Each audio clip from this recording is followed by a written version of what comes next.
Dynamics CRM entities. If you're looking to streamline your data management process, importing your Excel or CSV files into Dynamics 365 is a crucial step.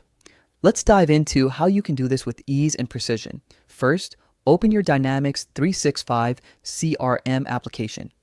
This could be the Sales Hub or any other CRM app you're currently using. Once you have it open, locate the gear icon at the top right corner of your screen. Click on it, and from the drop-down, select Advanced Settings.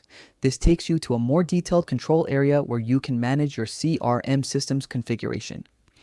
After entering the Advanced Settings section, look at the left-hand panel and find Data Management. Click on it, and from the drop-down that appears, select Imports. This is where you'll handle bringing your Excel data into the system. Now, in the Import section, look toward the command bar and click the Import Data button.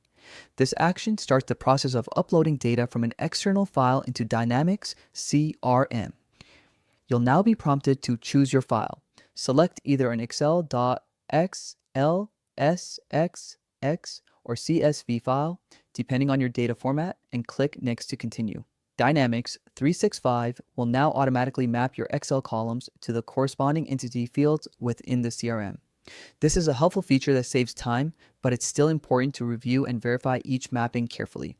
If any fields don't match correctly, simply adjust them manually to ensure accuracy. Double-checking this step helps avoid issues later and keeps your records clean and organized. Once you're satisfied with the mappings, click Submit or Finish Import.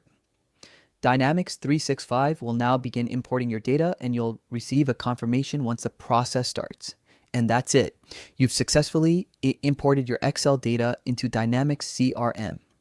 By following these steps, you'll keep your records up to date and your organization running smoothly. Remember, paying close attention to the mapping process is key to a successful data import. Thanks for watching, and don't forget to like and subscribe for more Dynamics 365 tutorials.